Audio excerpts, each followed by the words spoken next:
Okay, so today is the lecture number 11, I guess.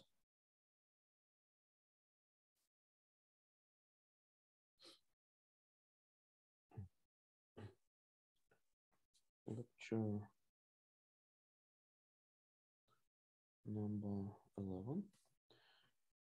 And today we'll discuss the quantum teleportation and quantum cryptography. Quantum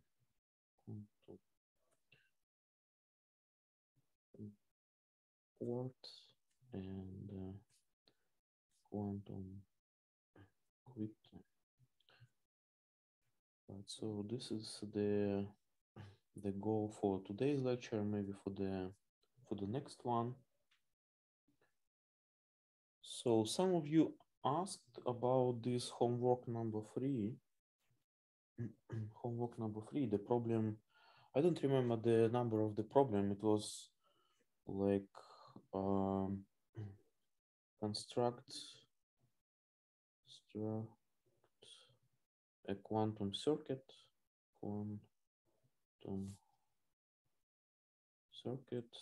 that generates the state like, so in the homework it was 1/2 and then 0, 1 plus 1, 0 plus it was 1, 1, right? So I mean, yeah, I suggested this state as an example of a state with 3 terms rather than 2 or 4. So it's like easy to generate a state with 2 terms. It's relatively easy to generate a state with 4 terms there, but how we like generate the state with 3 terms? And this is actually not a easy task if you don't know the answer. And for that, that's why I discussed with you that you can use this chat GPT, for example, because he like relatively easily solves the reversed problem. When you have the state, it generates the circuit. Of course, sometimes it doesn't work. I mean, it doesn't give you the correct answer. So maybe you should like run it several times. But eventually, he gives you the answer. And let me give you kind of a hint how to solve this problem. Right. So first of all, as we can see, if we, I mean, if we take the inner product of this state psi by the same state psi, right, what we would get? We would get 1/2 squared, and then the basically the sum of these inner products of each term, which gives us 3, right? So it will be times 3, and this inner product of 2 is 3/4, 3/4. So the state is not normalized, and the very first action we have to take is to normalize the state. So in order to normalize the state, I write this psi n, right? And so basically I divide by the square root of this 3/4, which is 2 square root of 3, and then our initial state. So this is the normalized state, and we can work with this one. And basically this 2 square root of 3, I mean, this problem is more like about generation a state of 3 terms rather than this particular amplitude there. So like if you suggest any circuit that generates a state with these three terms, regardless of the actual amplitude. That would be okay. And so let me give you like a hint how to solve this problem. So what's the problem here, right? So obviously this is the two qubit circuit, and initially we assume our qubits in the 0 states, and then usually what we do, we apply this, for example, Hadamard gate, right? And that takes our 0 state and creates state 0 plus state 1 up to the amplitude, right? Up to the amplitude. So this is not our state. And then what we would do, we would apply this C0 gate, right, to make the mixture, because this state, it is a entangled state. So like initial idea would be to form this entangle C0.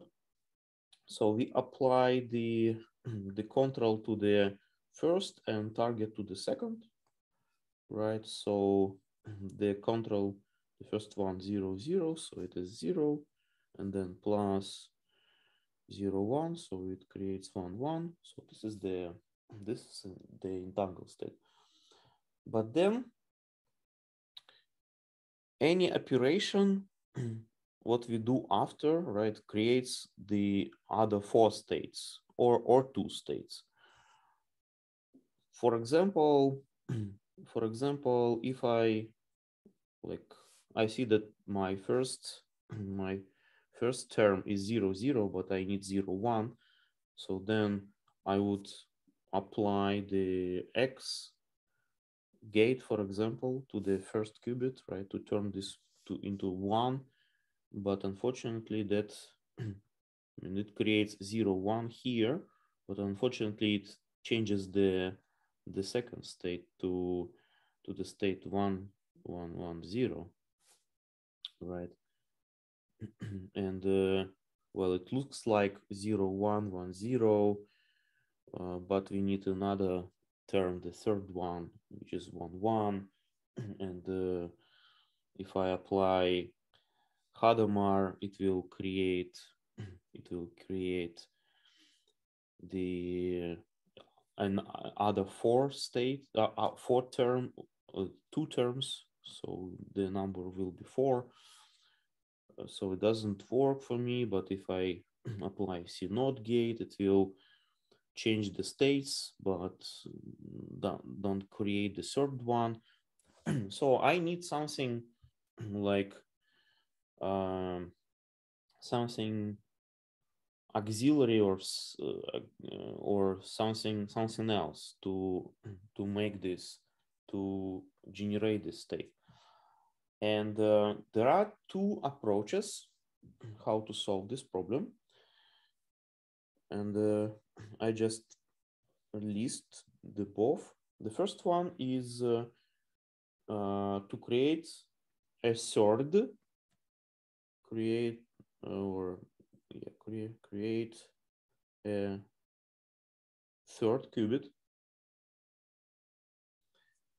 which is called Ancilla qubit. So basically this is the like a qubit, auxiliary qubit that helps us to perform some operations like this one. So Ancilla qubit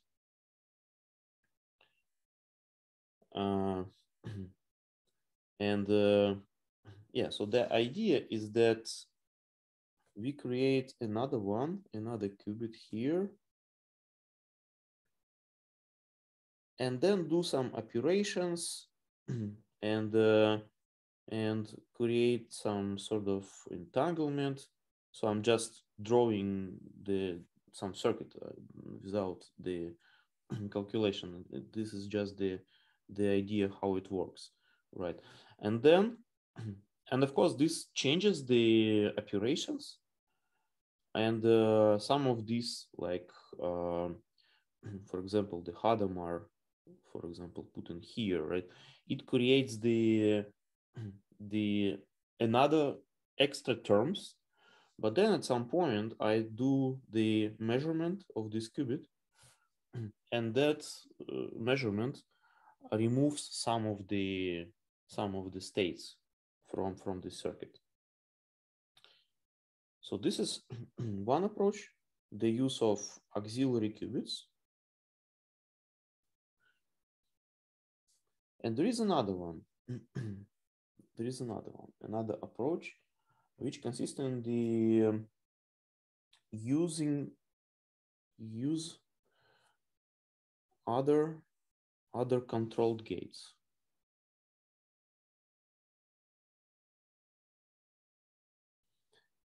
For example,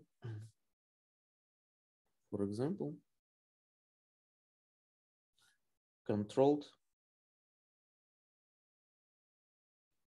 Hadamard gate. This is new to you, but this is actually a good problem that like the good problem to solve using this IBM Qiskit composer. So F1, let me share my screen.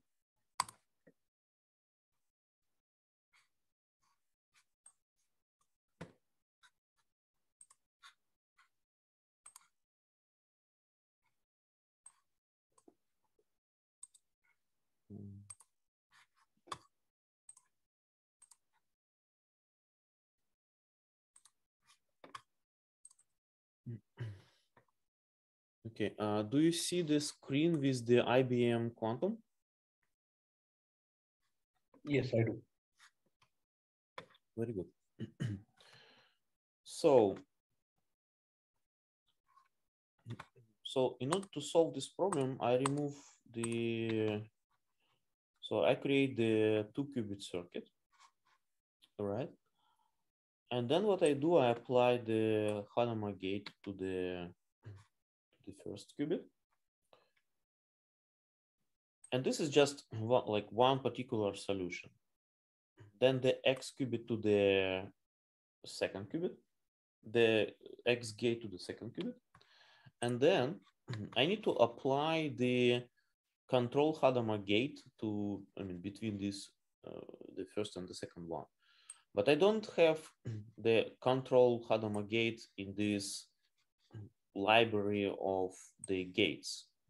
So what I do, I create this one. I create the control Hadamard gate. So how I do so, I apply this Hadamard gate to the second qubit. And then there is this control node, like this bold dot, you see. So what you do, you take this operation and apply to the Hadamard gate. And this creates the controlled Hadamard gate. And as you can see, in the result of the probabilities, you got 3 states instead of 4. You created 3 states, particularly 0, 1, 1, 0, and 1, 1. So this are the states you after. But unfortunately, if you check the actual state vector, you will see that these 3 states, the first 2 have the same phase, but the last one, it gets minus. So it's a wrong phase. Instead of 0, 1 plus 1, 0 plus 1, 1, you generated the state 0, 1 plus 1, 0 minus 1, 1. So the sign is wrong. And you need to fix the sign. So, and this is the hint how to tackle this problem. And I'm leaving this problem for you as a homework. So basically you need to change this circuit to fix the sign there. So I expect to see like these three states of the same phase. And regardless of the amplitude. So what I'm after, just the state of these terms. All these terms must be basically blue, must have the same phase. So you need to change the circuit somehow in order to fix this issue. All right. So do you have any questions?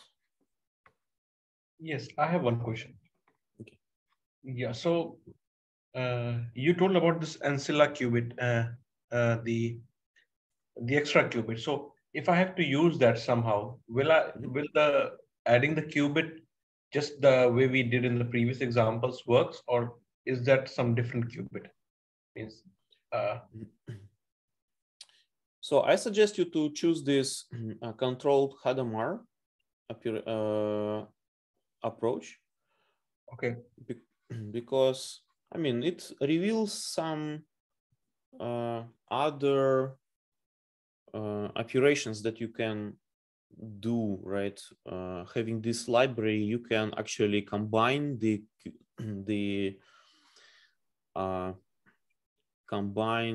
gates to create other gates.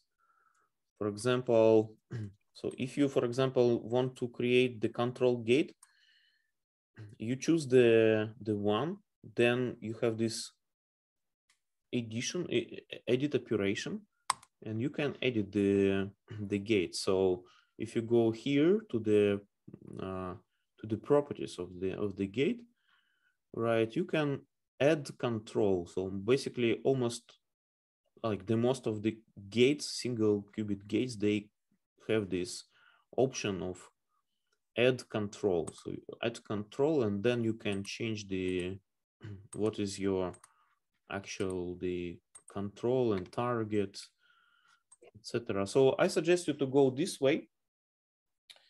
Okay. And the correct answer, the correct circuit will contain X gate, Hadamard gate, control Hadamard gate, and CNOT gate. You just need to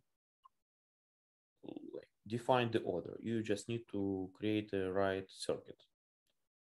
Right. So 4 gates: Hadamard, X, control Hadamard, and CNOT. Yeah. And again, you can use this ChatGPT, for example. You see, you just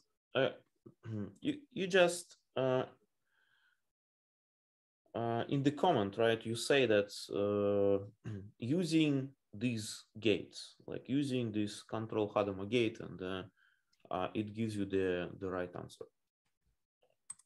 And you might notice that, like, if you, for example, without this extra gate, this extra controlled gate,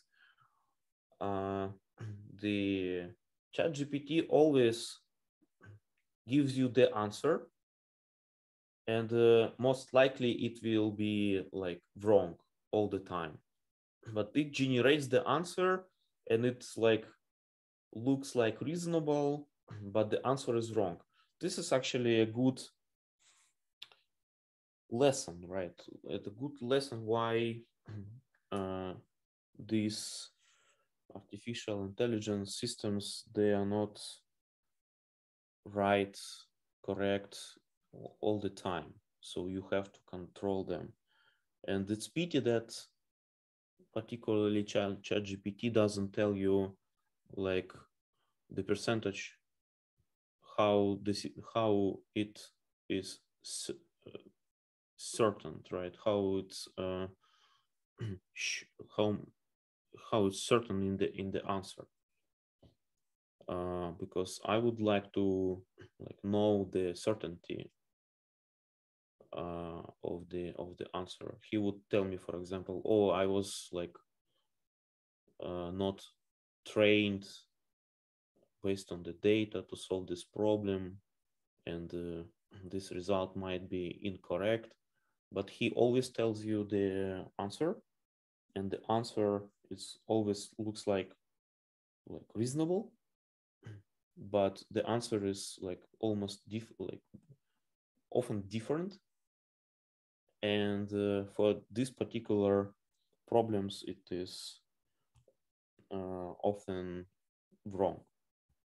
So you need to be educated enough, smart enough to be able to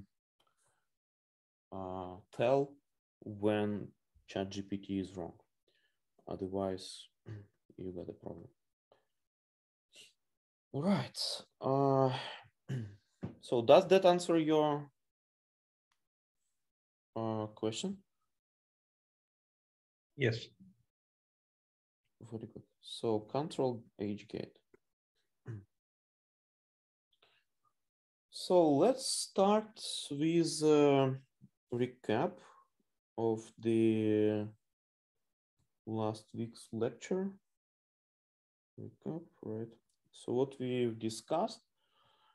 So we discussed, I mean, among other things, we discussed this no cloning theorem.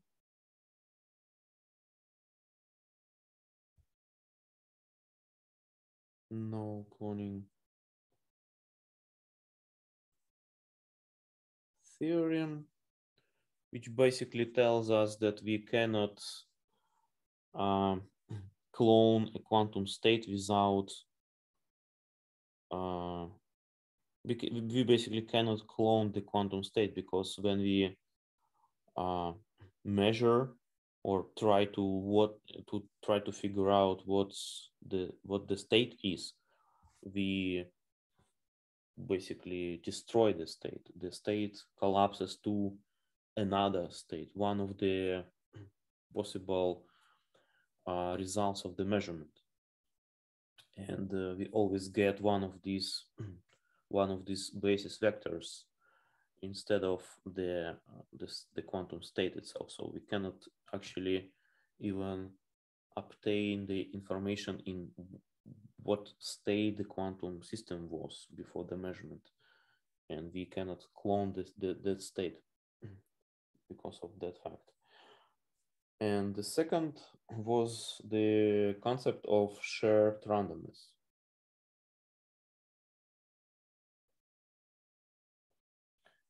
So what is this about? So we say that suppose we have two persons, Alice and Bob, right? And they create the entangled state of two qubits. They share two qubits, and these qubits are in the entangled state. So now they can share several qubits like this, and all of them are in the entangled state. Suppose this state is the Bell state, like this. And the point about this state is that if Alice measures this state, basically her qubit, in the basis 0, 1, she can get either 0 or 1. And since this state is entangled, she immediately knows that if she gets 0, the Bob also gets 0. If she gets 1, Bob also gets 1, regardless of the basically of the measurement. But the measurement on the Bob side doesn't affect the probability. So if, for example, Alice gets 1, like 0, 0, 1, she knows that Bob will get 1, 0, 0, 1. And alternatively, they could, of course, share like another Bell state, for example, 0, 1, 1, 0, right? This is another entangled state. And this is the Alice's qubit. This is the Bob's qubit. So we immediately conclude that if, for example, Alice gets 1, then Bob gets 0, and vice versa. If Alice gets 0, Bob gets 1. Yeah, and what's important is like Alice and Bob have to know the time sequence, like when Alice makes the measurement and when Bob can make the measurement to be sure that Alice already done the measurement. And these synchronizations, of course, use the classical information channel. So this information doesn't travel between Alice and Bob. It doesn't break the speed limit for the speed of light, right? The information still is being transferred at the speed of light or less, actually less, because you need group velocity to send a pulse. So it's always less than the phase velocity. So now let's take this fact and discuss the quantum teleportation. So it's chapter 4.3, quantum teleportation. Quantum teleportation. So the problem is like this. Suppose Alice has a state and the arbitrary state is something like alpha 0 plus beta 1, right? So this is like arbitrary state. Alice has this state and she probably doesn't know this alpha and beta, of course, because as we know, we cannot define this alpha and beta for one particular state. We need to do many measurements. So we cannot just measure this alpha and beta and then send these numbers to Bob because we have just one state. And if we try to measure this state, our measurement destroys the state. So we cannot just measure it and send the state to Bob. We need to find out another way, and this is like the task for quantum teleportation. So Alice, sorry, Alice wants to send the state to Bob. To send the state to Bob.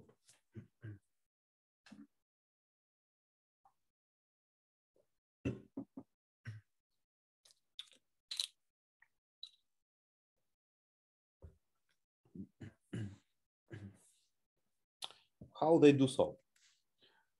So first of all, they create the Bell state based on the state of that Anna has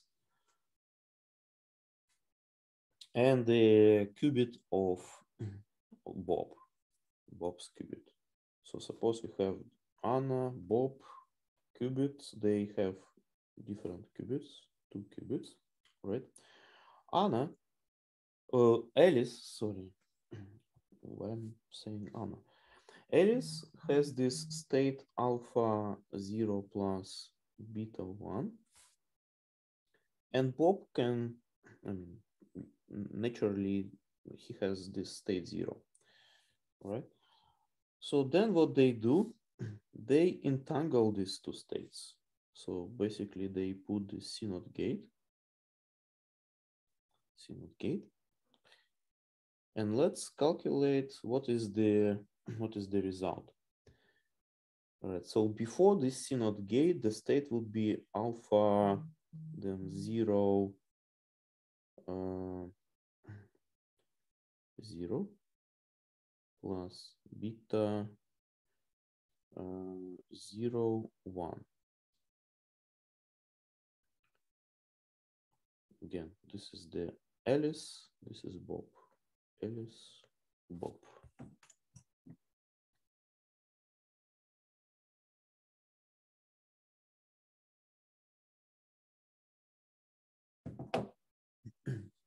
So this is before CNOT gate. After CNOT gate, CNOT, what we get? The control is Anna's qubit. The target is Bob's qubit. I said Anna again, Alice. Okay, let's call this A and B. A qubit, B qubit. So A qubit is control, B qubit is target. So the result will be alpha 0, 0 plus beta 1, 1. Plus beta 1, 1. So what Anna can do now? So Anna, Alice, it doesn't matter actually. So if Alice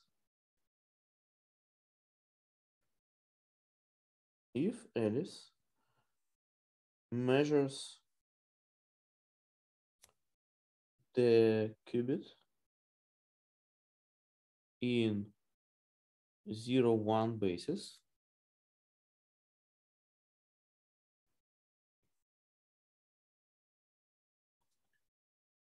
she gets either state 0 or state 1 with probabilities modulus alpha squared and modulus beta squared respectively.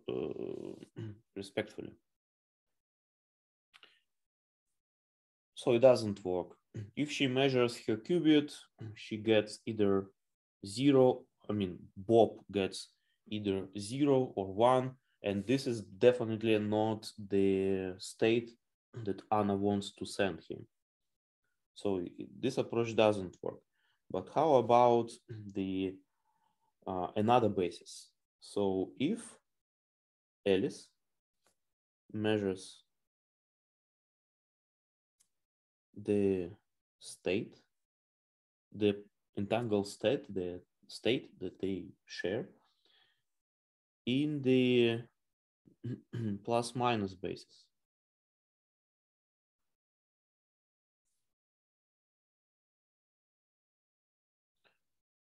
So she can measure her qubit in 1, 0, 1 basis. She can measure the qubit in the plus minus.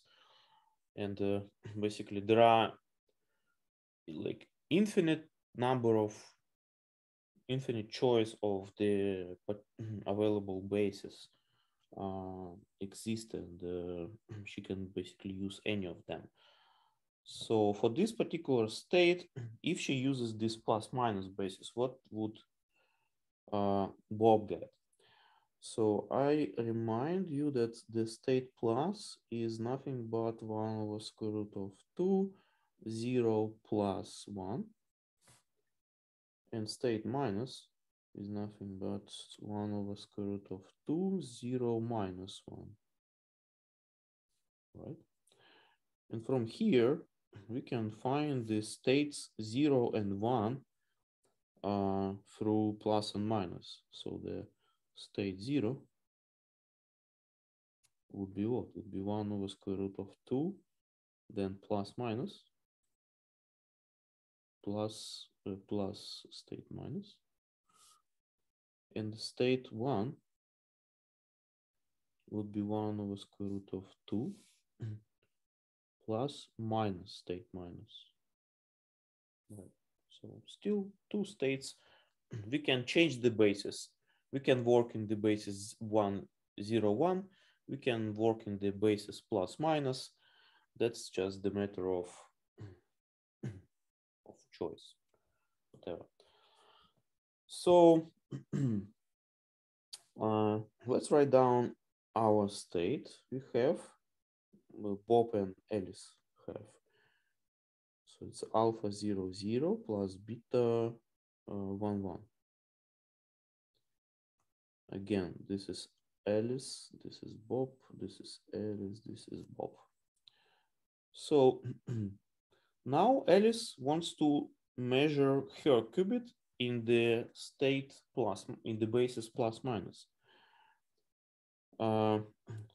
So how we do so? We change this basis from 0, 1 on her side, to the Alice side, to the plus minus.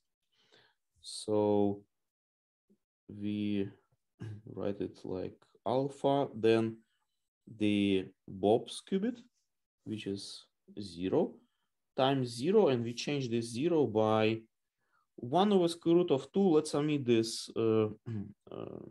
this amplitude factor. Just use the states. Right, so it will be plus, then plus state minus the first one. We could keep track of these amplitudes, and in the final result it will be just multiply by 1 over square root of 2. So it's not a big deal to keep all them. So this is the Alice state plus beta 1 from Bob's, and 1, which is plus minus minus from Alice. Okay, now we defactorize this. So we get 0 plus alpha 0 minus plus beta 1 plus minus beta 1 minus. Okay, so we've got 4 terms.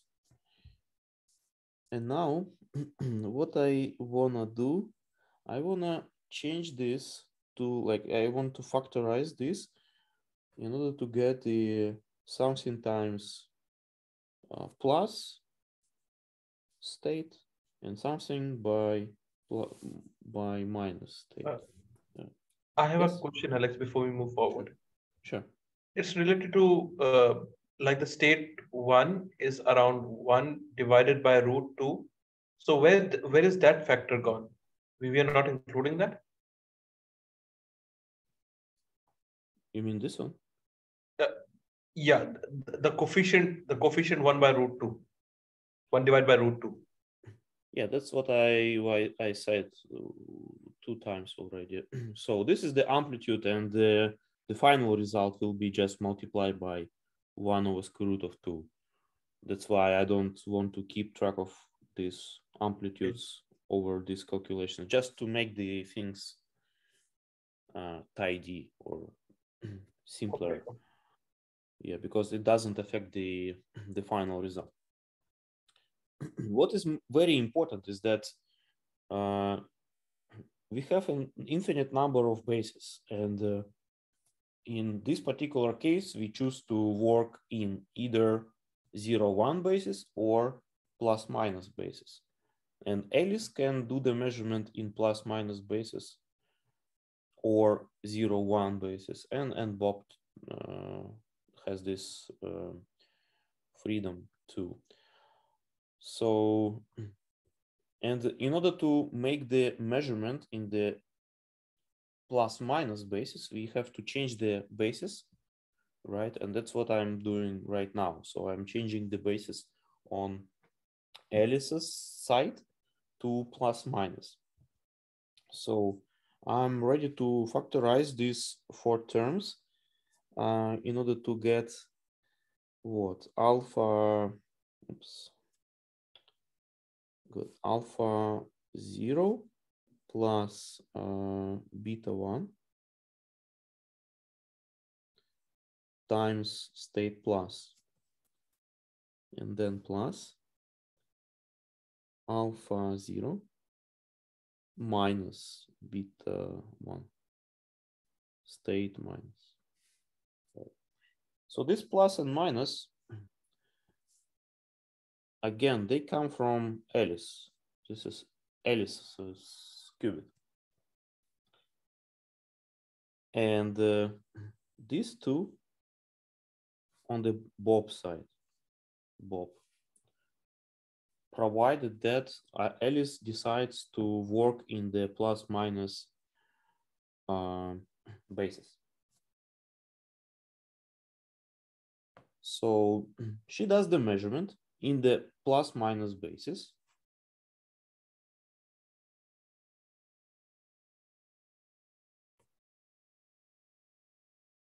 Plus minus basis.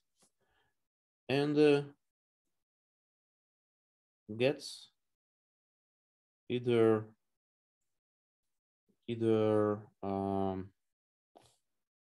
alpha 0 plus beta 1.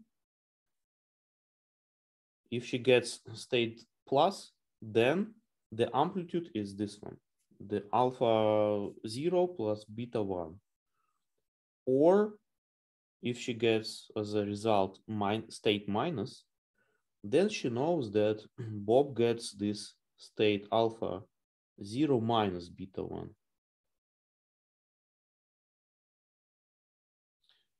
But this is exactly, so this first term, this first result is exactly the state that Alice wants to send to Bob, right? So like without like cloning the state, creating the state, she just measures the entangled qubit on her side in the basis plus minus. And if she gets state plus on her side, she immediately knows that Bob's state of his qubit is alpha 0 plus beta 1, exactly the state of the qubit she wants to send to him.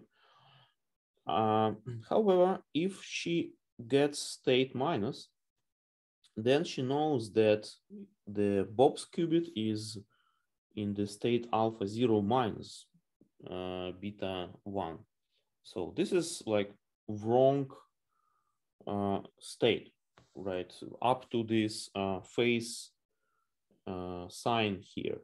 So what she needs to do, she has to send some information to Bob, asking him to correct this phase. So let's write this phase. So if Alice gets state plus, then the state is alpha 0 plus beta 1. And what she can do, she can send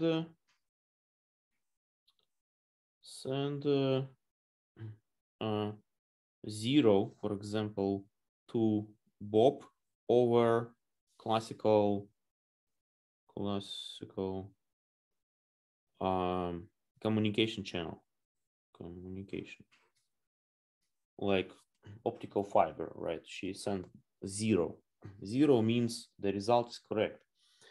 But if Alice gets state minus, she knows that the state at the Bob sides is wrong, and the Bob has to correct the state. So Alice sends 1 to Bob, and then Bob applies the spin flip operation or this bit flip operation applies the sigma z operation depending on the 0 or 1. Like, for example, we can write this like sigma z to the power of I times the state he gets. So that if I is 0, then no correction needed. And the answer is, or the state is correct. Alternatively, if he gets 1, then this I is equal to 1. So he applies this bit flip operation and changes the sign here from plus to minus. And again, he gets the correct answer. Do you have any questions regarding these parts? No. All right, so this is the protocol of quantum teleportation, pretty much like this is how it works. So as you can see, quantum teleportation has nothing in common with like actually like matter teleportation of something to another area, to another space. It is nothing but teleportation of the quantum state.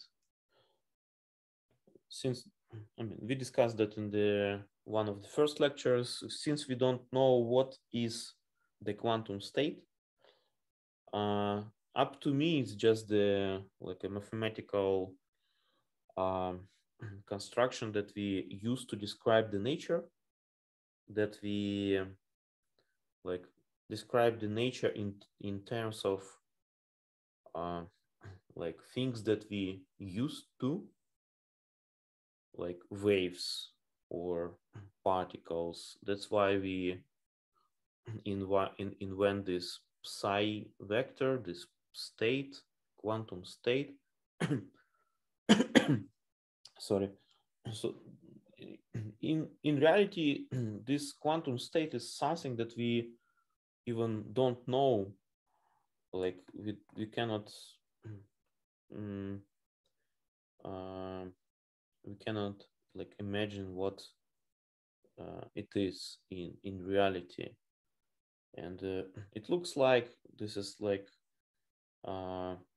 ultra fast, extremely fast actually transfer of quantum state from one space, one place, Alice, to another place, which is Bob, right? But anyway, this is how it works, the quantum teleportation. Let me tell you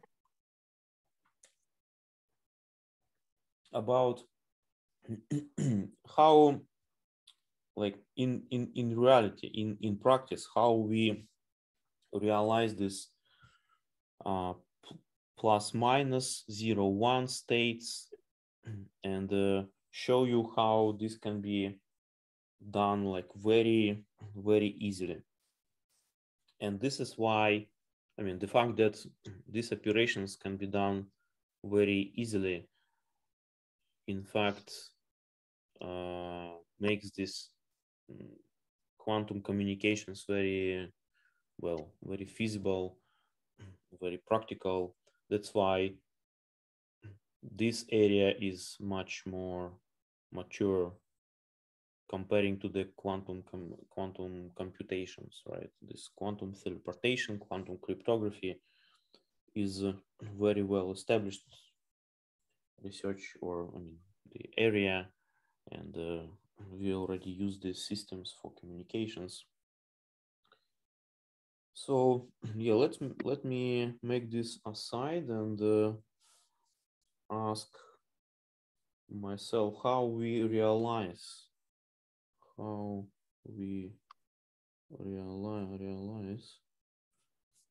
the basis 0, 1 and basis plus minus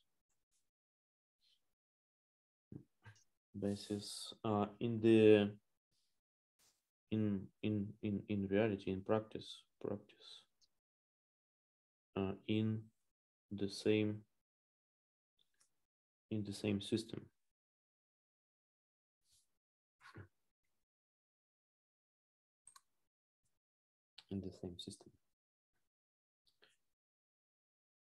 Right. So the easiest way to do so is go to the realm of optics. So in optics, also known as photonics,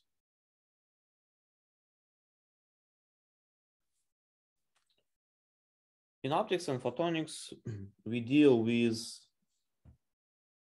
waves, like optical waves, right? We consider the light as an electromagnetic wave.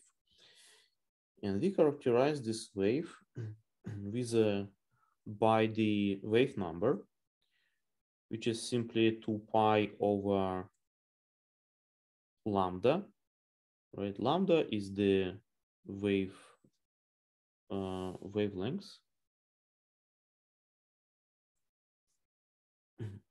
And in the visible range, lambda is simply color, right? So like you might have the red light source, green, blue, etc. So the difference is the different wavelengths. And as such, the wave number is also different. So this wave gets polarization, which means the particular plane in which the electric field oscillates. So this is my electric field. For example, it can oscillate in this plane. And of course, it also gets, the wave gets the vector of magnetic field. So mathematically, we write this wave as a, for example, describing the electric field, it would be the amplitude of the field, taking into account the polarization, right? Then the phase factor, just some phase. For a single wave, it doesn't really matter, this phase. What it matters, it affects the interaction between the waves. Like when you calculate the sum of superposition of several waves, then you need to keep track of this relative phase between the waves, and the global phase factor, which depends on this wave number. So this is the global phase, and these two, the amplitude and local phase, is called phasor.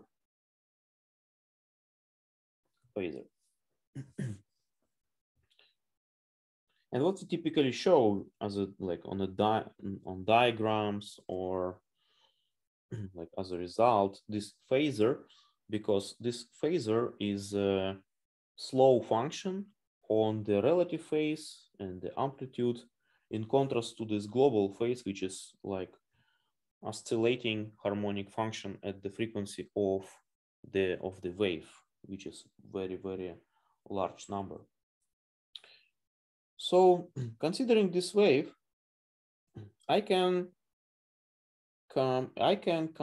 consider three scenarios, and the first one is so let me write this vector E.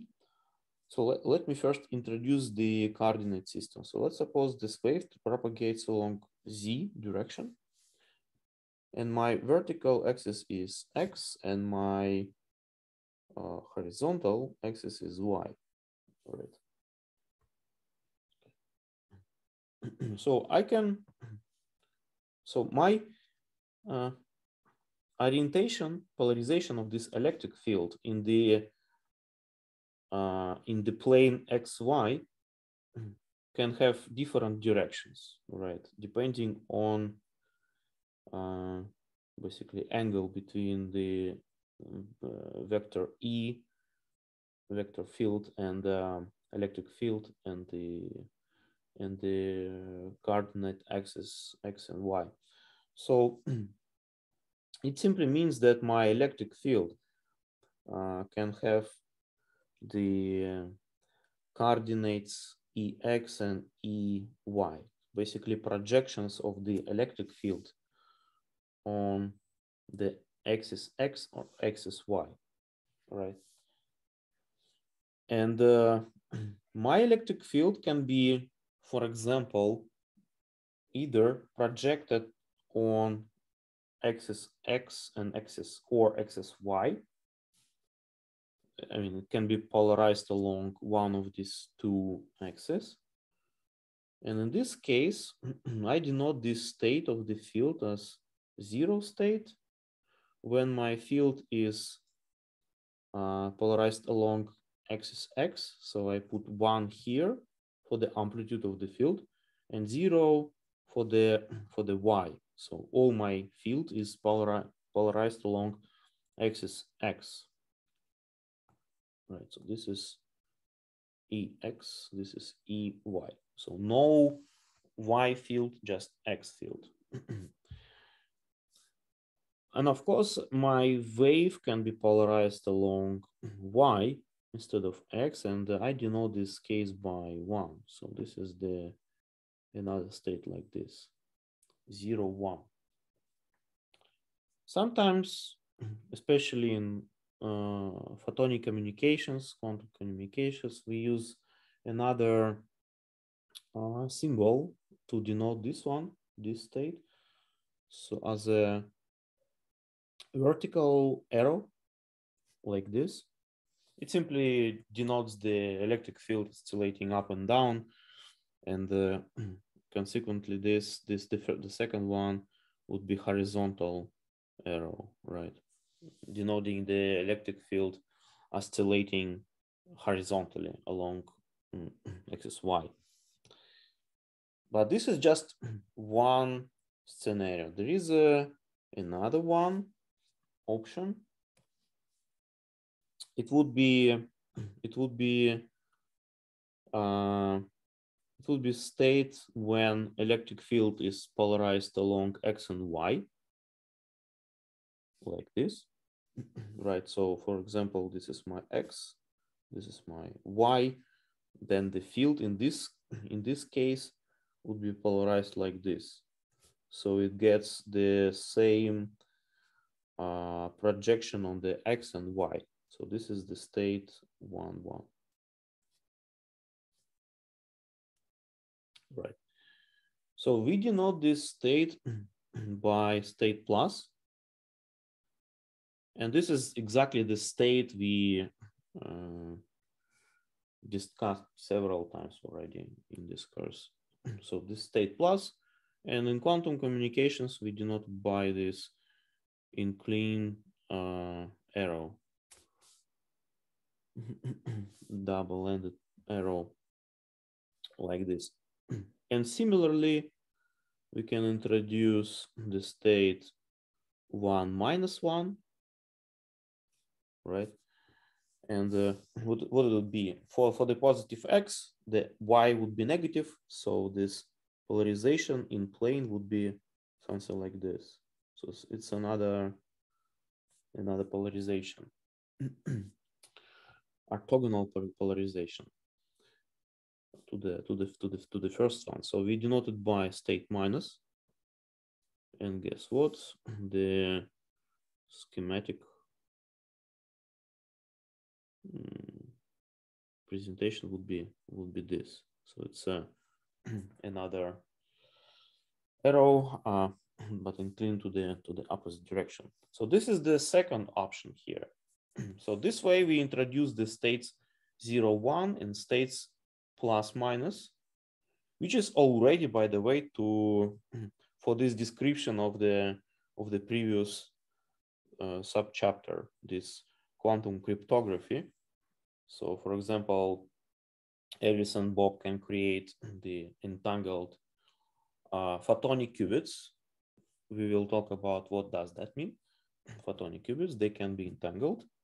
And then instead of measuring in the state 0, 1, Alice does the measurement in the state plus and minus. So basically in this rotated basis. And this measurement enables the quantum teleportation of the state to the Bob side. And of course we have the third option here, which is different in terms of phase. So we have 1 plus I, we denoted by state plus I. And this corresponds to the clockwise polarized state. So let me make a little break here, and I will return in a few minutes. Okay, where I was. Yeah, the third option. The third option here is the one on the type of polarization. So it would be state 1 plus I. So basically, again, this is the X, right? Or EX. This is EY. So the difference is not only the amplitude, but also in the phase. So basically, this phase factor gives you plus I. So you basically have a superposition of two partial waves, one polarized along X, another one polarized along Y, and you also give a slight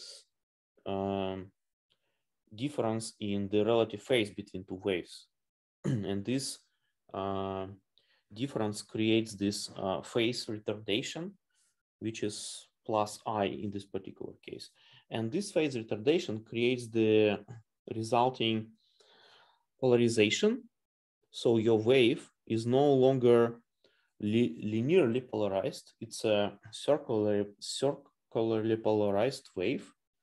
For example, like this one, this is the clockwise polarization. So in this diagram, this plot, it would be something like this, right? So something like this. So your electric field, instead of oscillating like along a line in a particular plane, it rotates around axis Z with the frequency of the wave, and this is like clockwise polarized wave. And of course, you can give a like negative phase retardation, and it will create this wave 1 minus I, which is nothing but minus I state. We discussed all these 6 states when we were talking about the Bloch sphere. I'll just remind you. So this Bloch sphere actually was first introduced in optics to represent the polarization states of optical field, of optical waves. And then it was used in quantum. Anyway, so this would be counterclockwise polarization, like this. And on the diagram, it would be something like this, right? So it's an electric field. Instead of oscillating, it rotates around axis Z in the opposite direction, in the counterclockwise direction. Yeah, so these 6 particular, states and free bases. So this is the first one, this is the second basis, and this is third basis.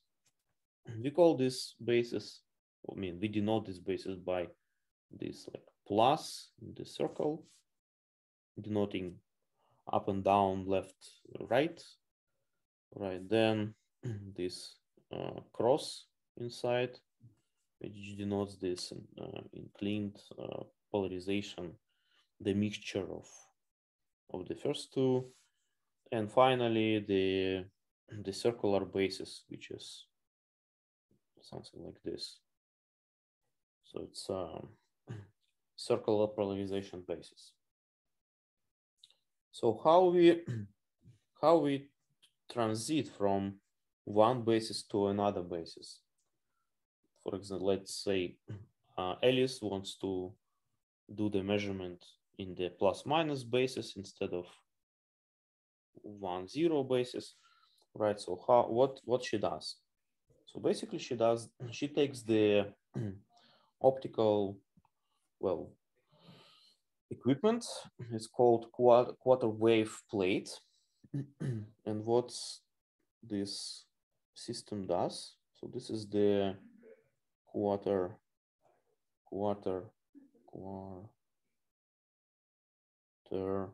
wave plate. What it does, it takes the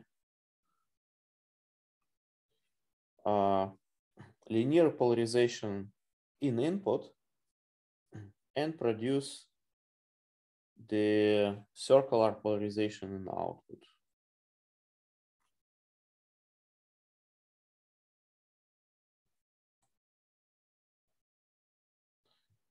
So this is the this is the transition from 0 state to state plus I in our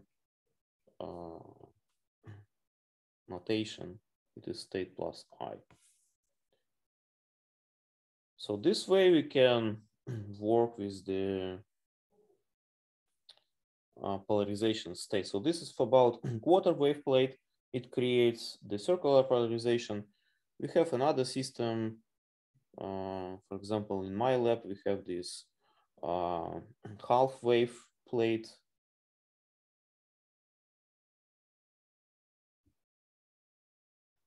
It creates the basically the change of polarization. For example, from state 0, it creates the states plus minus. For example, from 0, it creates the state 0 plus 1. So it basically just rotates the polarization of the plane wave by 45 degrees around the direction of propagation of the wave. So this is the transition from 0 to state plus, etc.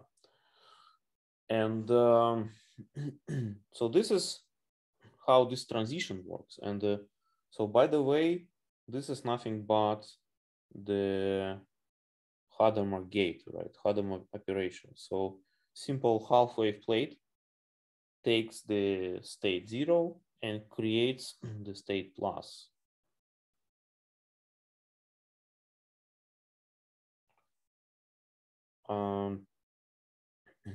And this is how we change the basis in this photonics, quantum photonics. And what about the measurement? Like how we measure in particular basis. So let's consider, for example, measurement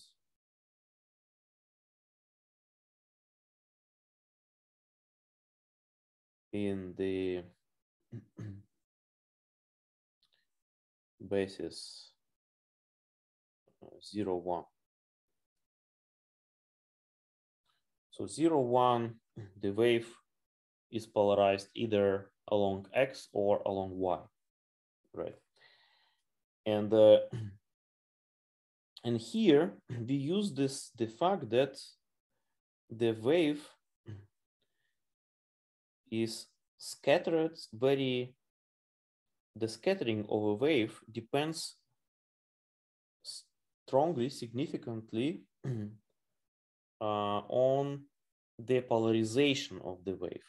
to demonstrate that, let's consider like open air, like a lake, or open water, like lake. And this lake gets a wave, right? So for example, we have a wind, the wind creates the wave propagates this way with this front. And now I ask you, what would happen if this wave meets a very thin, like a piece of grass, like this? So it's one grass, very narrow, very thin grass. Nothing, right? It will just propagate through this grass as would no distortion there. It wouldn't even notice this. But what if I have another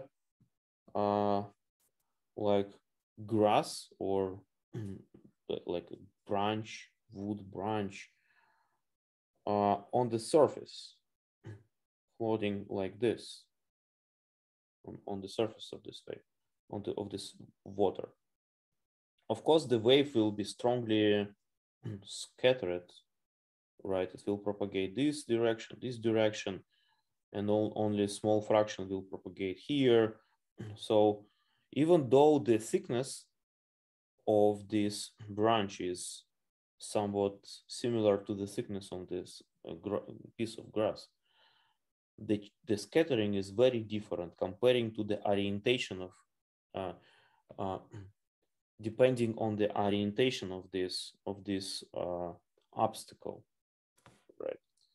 So in electromagnetics, it works completely the same way. So suppose I have a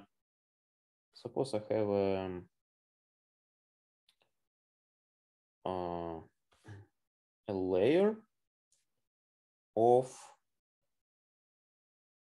array of wires, like metallic wires, like this.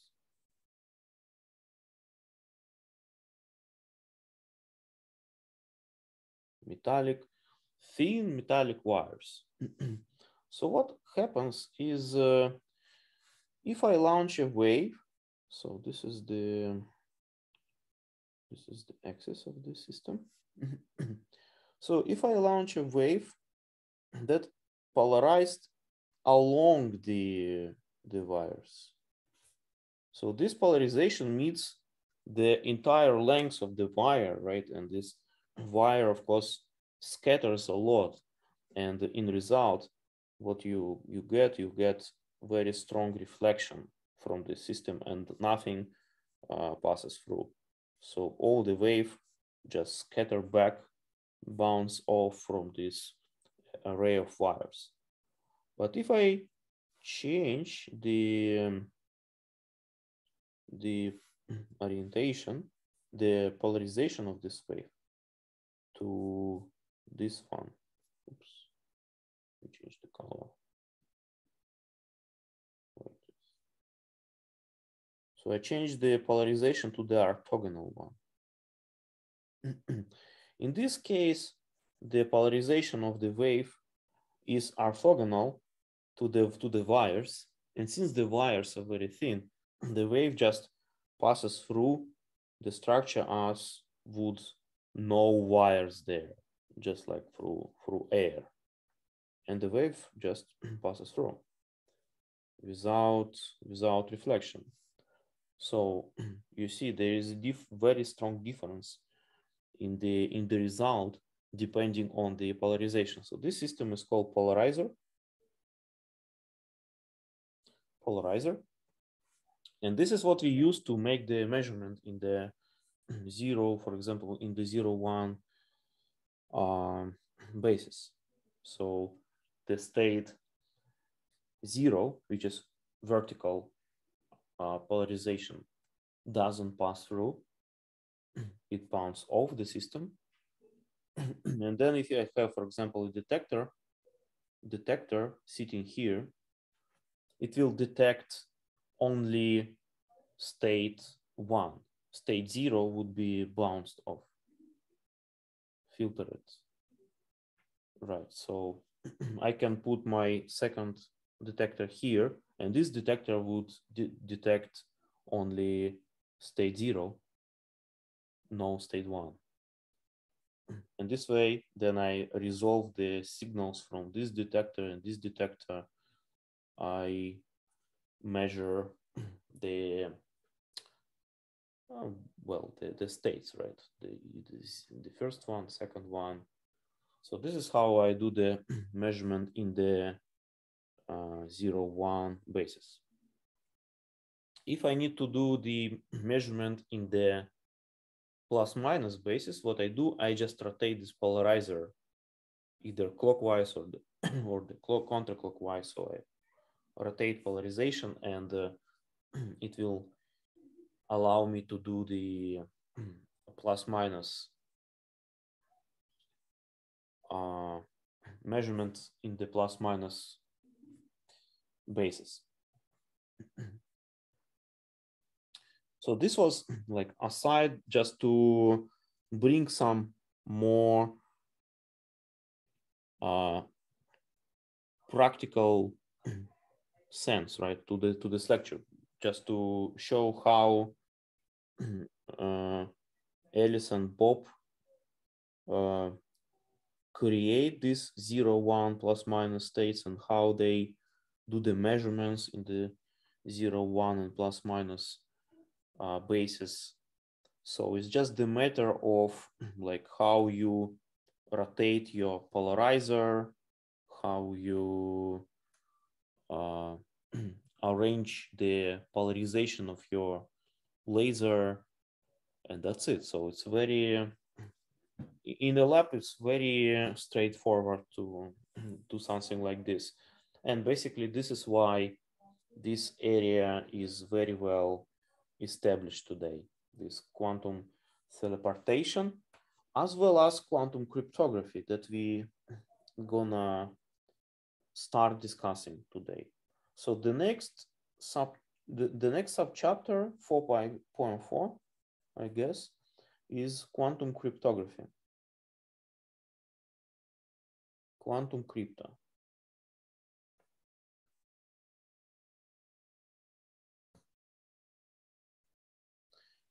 So yeah, so quantum cryptography uses this idea of non-cloning theorem that we cannot simply clone a quantum state. What we can do at best just to teleport the quantum state without its actual measurement and detection. So speaking about quantum cryptography, it's instructive to say a few words about the classical approach to cryptography. And then I guess we will discuss the rest in next week, next time. So quantum, the classical crypto. And of course, we discussed just the simplest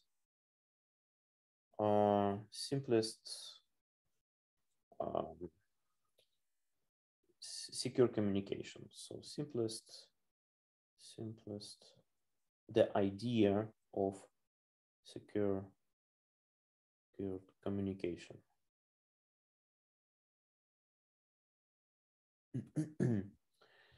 Some of you like know better what it is, but just to be on the same page, let me let me describe how it works in the classical case in the simplest possible way. So again, let's suppose we have these two guys, Alice and Bob, A and B.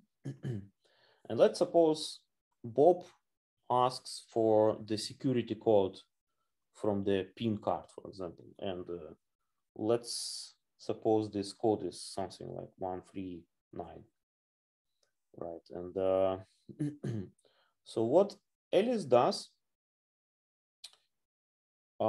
she turns this information into binary code, right? So this message would be something like 10001011, something like this, right?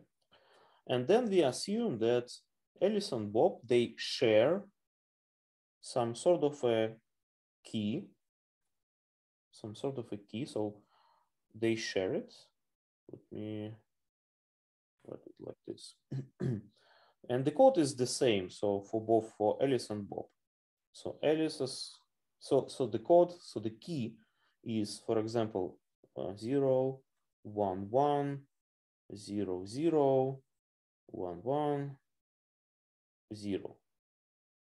Literally, it can be any sequence of zeros and ones. And in practice, like we require this key to be random, like 0, 1. This code is generated by some sort of a random number generator, random number generator, and shared with Alice and Bob somehow. So Alice and Bob have this key. Let me repeat this one here. So it's a 0, 1, 1, 0, 0, 1, 1, 0. Right, and then Alice wants to send this information, this security code to Bob. So what she does, simply summing these zeros and ones, right? So she goes 1 plus 0 and gets 1. 1 plus 1, 2, and it returns 0. So 1, 0, 1, 1, 0, 1, 0, 0, 0, 1, 0, 1, 1, 0, 1, 1, 0, 1. So this is the coded information. So this is the coded information.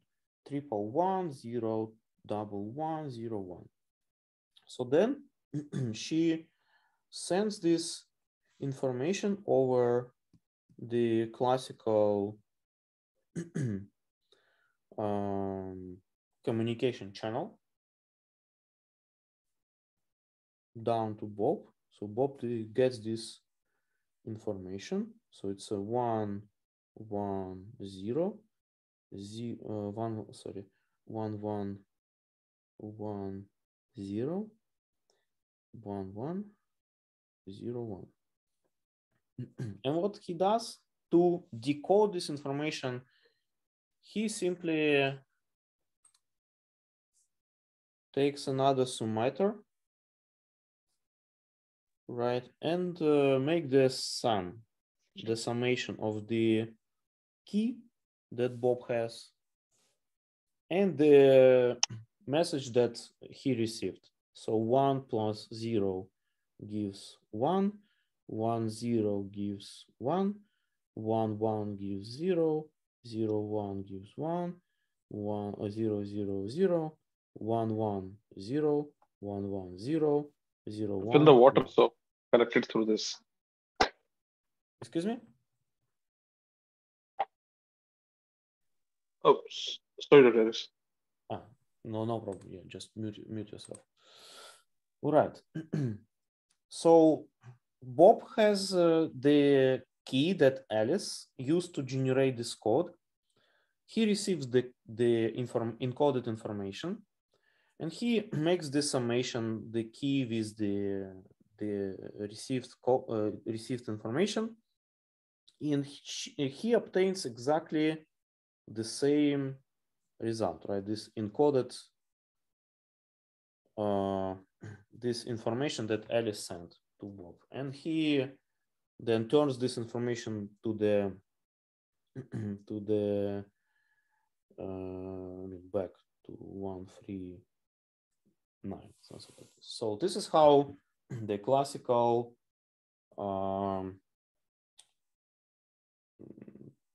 cryptography approach works. Like you can use the open communication channel to send this coded information, because if another person, eavesdropper, doesn't know the key, then they wouldn't decode this information. But of course, for the sake of the security, the key must be random, secret, and in the best case, it must be like used just once. Used once. And this one particularly means that after sending this piece of information, they have to generate a new key and share the key again. Generate key and share the key again and again. And this is not a easy task, because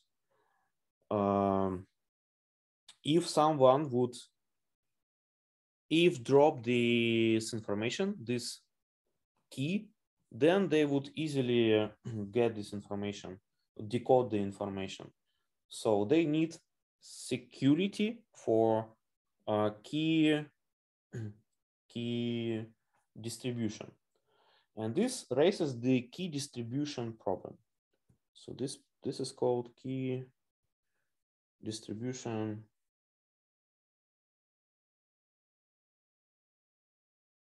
problem. There are two approaches to key distribution problem. One is the public key crypto, public key cryptography. And the second one that we will focus next time, quantum cryptography.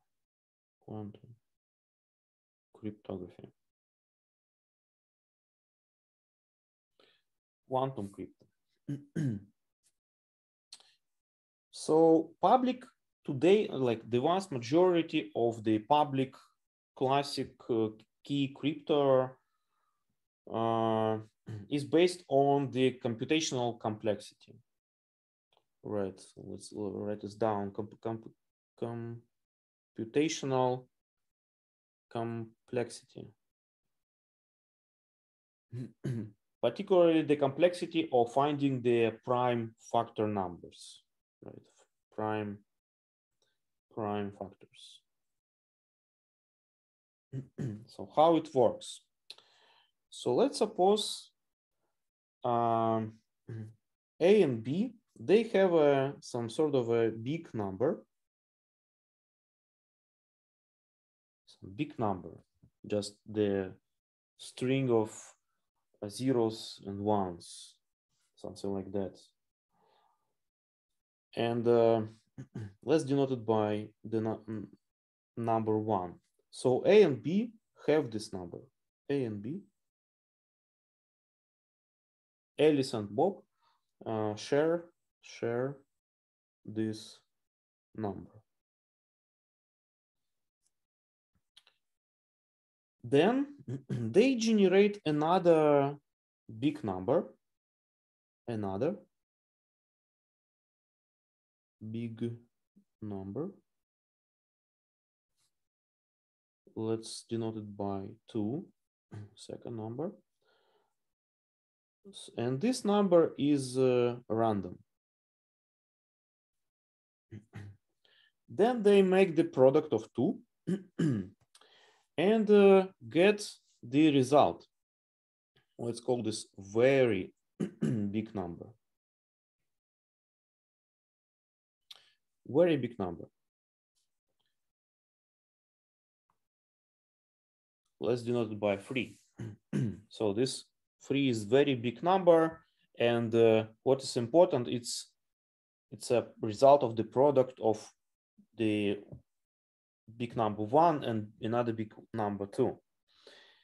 And the key point to understand here is that, like this, if you know the big number 1, which is shared between Alice and Bob, you can easily find the another big number 2 if you divide very big number 3 by the number 1. But if you don't know this number 1 or number 2, it is very difficult to find the right prime factors of the number 3. Like some cryptography approaches used today, they have the strings of hundreds of digits, and those numbers can be factorized to find the correct solution. I heard this numbers that today's supercomputers require 10 billion years to find the right prime factors. But if you know either the first one or the second one, you get immediately the answer, because what you need just to divide the number 3 by the number 2. So so yeah, A and B, Alice and Bob, share the number 1. And then what actually happens is the Alice generates the number 2, this another big number that is randomly generated using some of the random number generators. This is another practical problem that people dedicated a lot of time to solve, and there are different approaches there. So let's suppose she generates this number 2, then she multiplies this number by number 1,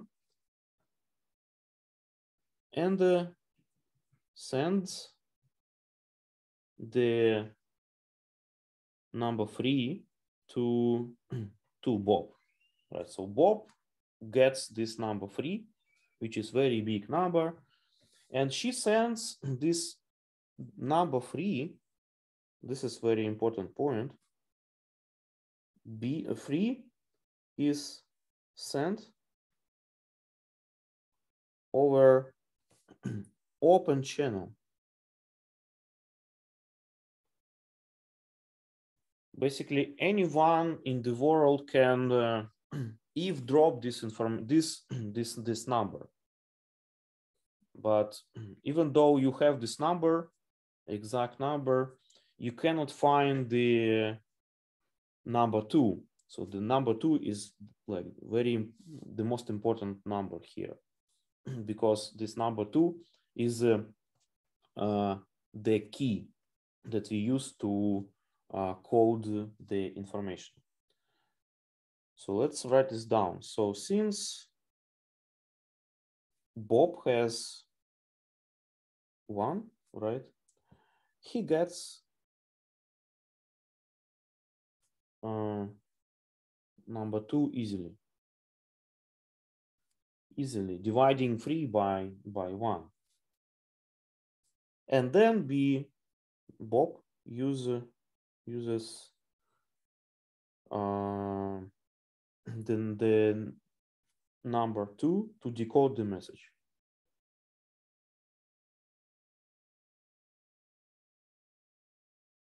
To decode the message. So this is how all today's transactions work. Like anytime you pay in a grocery store, anytime you do any bank transactions, anytime like when you use like encrypted messengers like Telegram, etc. In the vast majority of these situations, what you do, you use this approach of key distribution, approach to the key distribution. So you generate this very big number 3, which is very big, and at the same time it is composed of 2 prime factors, numbers, right? And you have your unique code, and the person, the bank, the account where you send the money information also gets this unique code, and then you can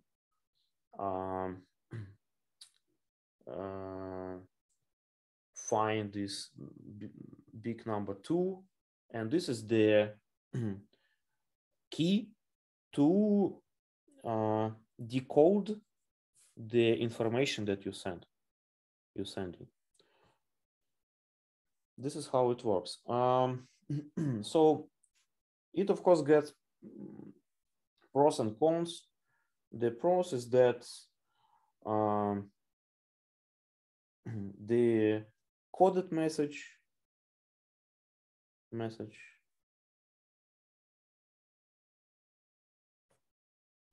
as well as the key, this number 2, sent over open channels, open public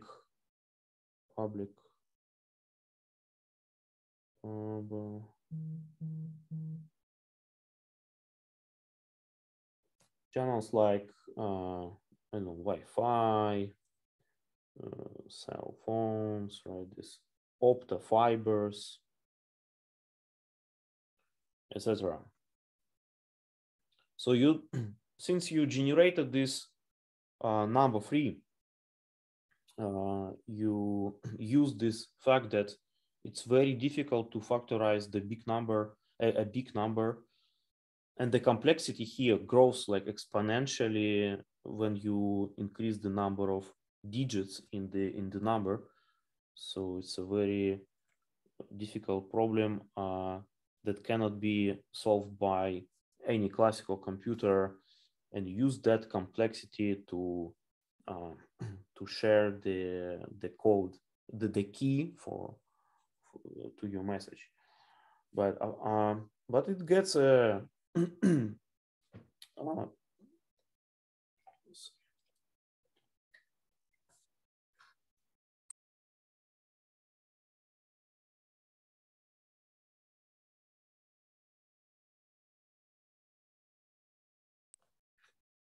So it has a drawback. One particular drawback is that theoretically this number 3 still can be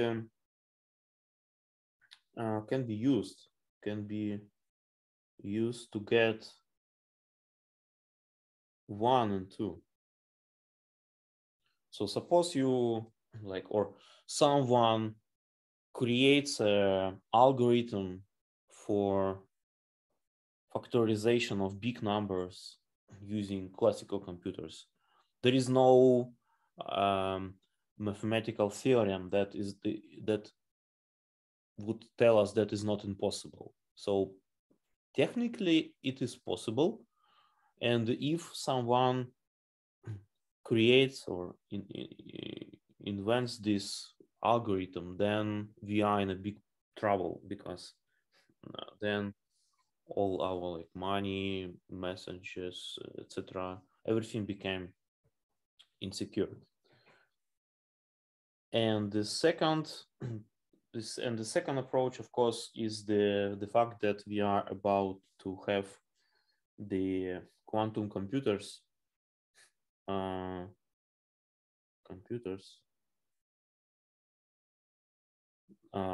powerful enough to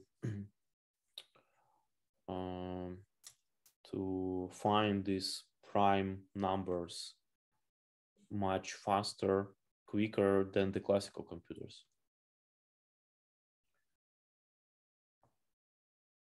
So yeah, so in some sense, the fact that we potentially can create powerful quantum computers to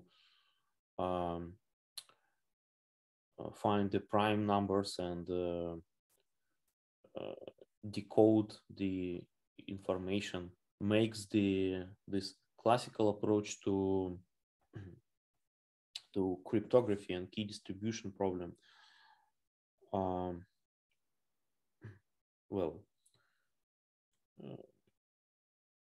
we can use quantum physics to break this, right? So we need another approach, and this approach is called quantum cryptography. And the next week, we will discuss this one in more detail. And this is it for today. Do you have any questions regarding this new material? No, Professor, I did not. I was not there for the first part, but so far, no question. Yeah, that's no problem. I recorded this lecture, so you can watch this. Okay, afterwards. Thank you, Professor. All right, so then let me stop the recording.